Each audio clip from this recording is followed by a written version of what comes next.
Alors, notre pouvoir d'achat a-t-il augmenté? Ça va être la question au centre de ce premier débat.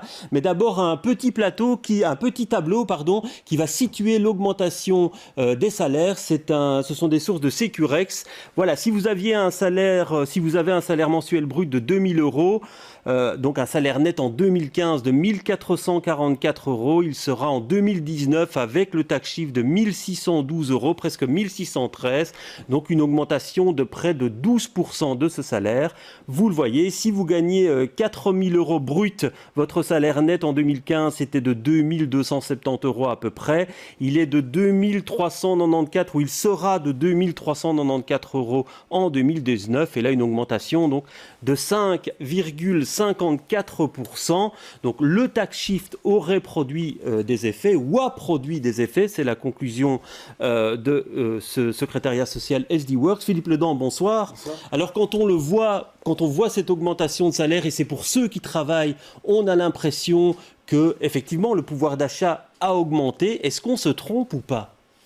Mais c'est une réalité très complexe, hein, c'est clair. Maintenant, voilà, les chiffres sont là pour les exemples que vous avez donnés. Il y aura probablement plein d'autres exemples. On peut y ajouter le fait qu'entre 2015 et 2018 ou 2019, il y a plus de personnes au travail. Donc probablement qu'effectivement, il y a des gens qui n'avaient pas d'emploi, qui en ont un maintenant. Donc eux, le revenu a augmenté. Maintenant, est-ce que c'est ça le bon reflet du pouvoir d'achat aussi? Évidemment, il faut aussi comparer à l'évolution des prix. Ouais.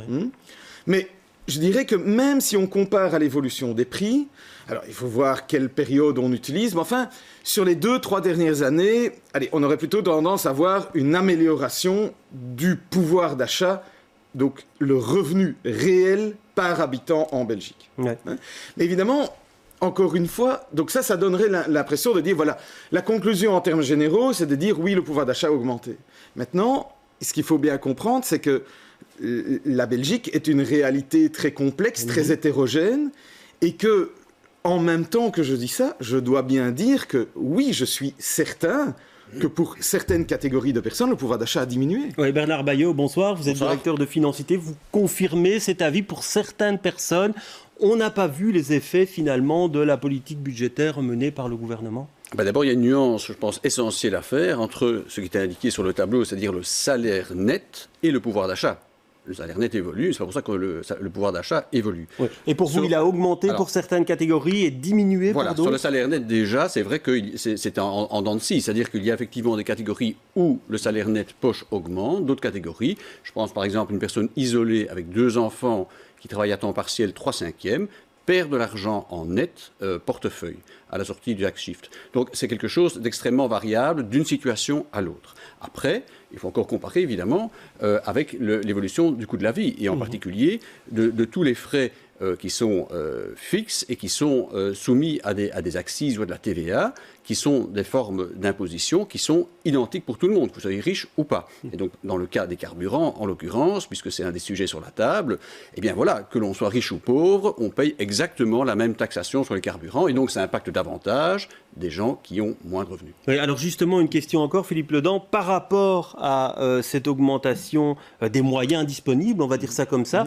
est-ce que l'augmentation des prix, on pense à l'énergie par exemple, a mangé tout ce bénéfice-là qu'on a pu avoir via le tax shift? Alors, disons que il faut voir quelle période. Si on prend une très longue période, donc 2000-2018, d'accord, c'est peut-être un peu trop long, mais bon, okay. Sur une très longue période, le pouvoir d'achat a augmenté. Donc ça veut dire que l'augmentation des prix a été un peu plus lente que l'augmentation générale des revenus. Néanmoins, en fait, on a eu une forte augmentation jusqu'en 2007-2008. Puis après, on a eu une période où, en fait, le pouvoir d'achat a été égratigné, c'est-à-dire que l'augmentation des prix était plus dynamique que l'augmentation des revenus. Et puis maintenant, on voit encore une fois que sur les toutes dernières années, la tendance a tendance à effectivement se réinverser et on dirait qu'on regagne un peu de pouvoir d'achat. Mais encore une fois, je dirais, il y a bien sûr des différences au niveau des revenus entre les personnes, mais je pense qu'il y a encore plus de différences en matière de structure de consommation. Comment est calculé le coût de la vie ? C'est basé sur les dépenses des Belges, c'est-à-dire les dépenses du quotidien, l'énergie, le logement. Rien que sur ces dépenses-là, les dépenses de logement, elles sont très différentes, que je sois propriétaire ou que je sois locataire. Et puis après, il y a toutes les dépenses qu'on fait ou qu'on ne fait pas. J'achète une machine à laver, c'est une dépense que j'ai faite. Bon, déjà, on ne le fait pas tous les ans, mais en attendant, le prix des machines à laver, qui est plutôt en diminution, est dans l'indice des prix. Donc ça peut créer parfois des distorsions entre la perception que l'on peut avoir, parce qu'elle est plutôt centrée sur mes grosses dépenses fixes ou mes dépenses du quotidien, et la réalité, je vais dire, globale de l'évolution des prix. Ouais. Alors Bernard Bayot, il y a aussi eu, pour ceux qui vivent de minima sociaux, on a dit, on a lié les revenus des plus faibles au bien-être. Ça, est-ce que ça permet à ces personnes-là qui vivent de minima sociaux de mieux vivre aujourd'hui? Mais de nouveau, tout dépend de la structure de consommation qu'on a, effectivement. Pour certains, oui, pour d'autres, non. Tout dépend, effectivement, des impératifs que l'on a. Suivant qu'on soit dans une zone rurale, par exemple, ou une zone citadine, ça va être fondamentalement différent. Mais je voudrais peut-être revenir un moment en arrière, encore plus loin que vous, à 30 ans en arrière. Depuis 30 ans, dans la structure de la production de richesse en Belgique, les salaires, qui représentaient à l'époque 65%, plutôt, la richesse était distribuée à concurrence 65% dans les salaires, aujourd'hui c'est 60%. Et donc, ce qui veut dire que les dividendes et autres produits financiers récupèrent ces 5%. Et donc, vous me direz, bon, ça passe d'une poche à l'autre, c'est pas grave, mais c'est pas les mêmes poches, évidemment. Pour les 50% de la population les moins riches en Belgique, le taux d'épargne et les avoirs financiers sont extrêmement faibles. Et donc, effectivement, il y a des inégalités. Donc, en fait, ce que je dirais par là, c'est que ce n'est pas uniquement la perception objective, évaluable qu'on a de l'évolution des prix au franc et au centime près, c'est aussi les disproportions qui se créent dans la société, les inégalités qui se créent entre la partie de la population la plus riche et celle qui est la plus pauvre. Et c'est ça aussi qui est un facteur, effectivement, je pense, de beaucoup de mécontentement et de colère. Ouais. Et cette affirmation qu'on entend régulièrement sur certains barrages des Gilets jaunes, par exemple, que ce sont les plus riches qui se sont le plus enrichis. Est-ce qu'il faut battre en brèche cette affirmation ou pas, Philippe Ledran? Mais disons que là, on n'est pas nécessairement en train de parler de revenus, on est en train de parler de stock de richesse. Et si on regarde sur plus longue période, comme on sait qu'on a une certaine concentration du capital, donc de la détention des entreprises, et que par ailleurs, les évolutions boursières ont été ce qu'elles ont été ces dernières années, c'est-à-dire plutôt positives, mais forcément, il y a eu un gain de richesse pour ceux qui détiennent des actions. Et encore une fois, vu que le point de départ est assez inégalitaire en la matière, ça génère une augmentation qui n'est pas liée à l'augmentation des revenus, cette fois-ci, mais qui est liée à l'augmentation du stock de richesse. Et donc ça, oui, ça fait... Alors, encore une fois, attention, il faut faire attention. Ce qu'on peut entendre par rapport aux États-Unis, par exemple, n'est pas nécessairement applicable chez nous. On a quand même des indices d'inégalité qui sont quand même beaucoup plus faibles que ce qu'on peut rencontrer dans certains pays d'Asie ou dans certains pays du continent américain.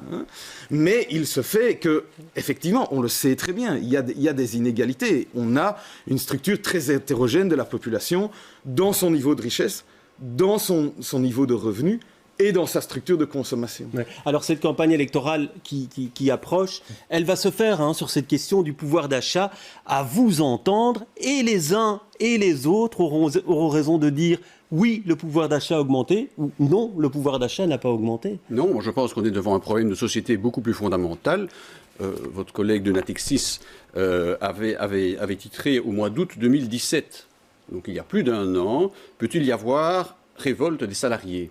En fait, il décrivait exactement le phénomène des gilets jaunes qu'on connaît aujourd'hui. Donc, ce que je veux dire, c'est qu'on est face à un problème structurel.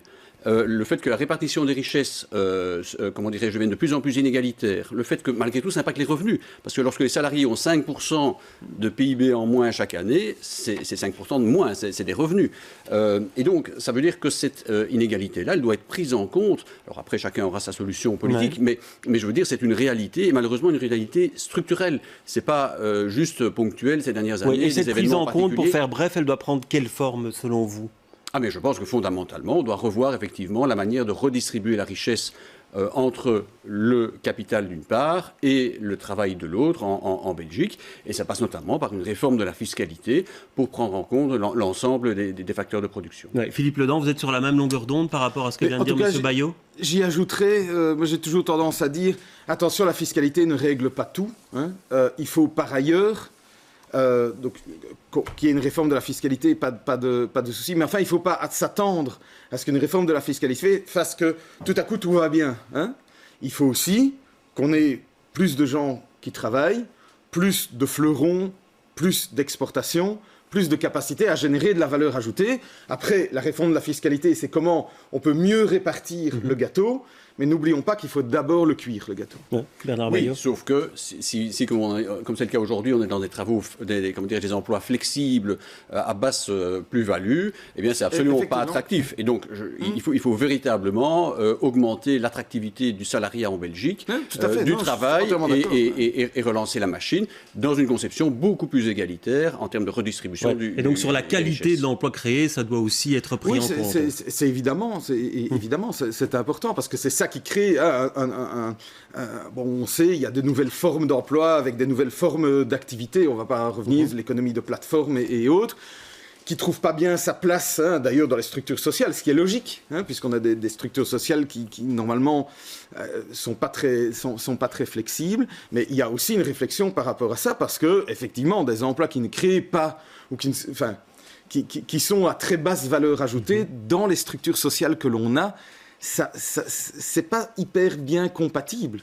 Donc, bien entendu, hein, dans ce que je dis, d'améliorer le gâteau qui après doit être réparti, il y a très clairement une question sur, qu'est-ce qu'on fait pour que ce soit des beaux emplois, j'ai envie de dire. C'est pas nécessairement qu'une question de rigidité ou flexibilité, mais que ce soit des beaux emplois qui génèrent de la valeur ajoutée, qu'il faut que les gens ne s'ennuient pas. Bon, ça, c'est le sujet suivant. Mais effectivement, voilà. Et vous me tendez la perche. Je vais vous remercier d'être venu sur notre plateau.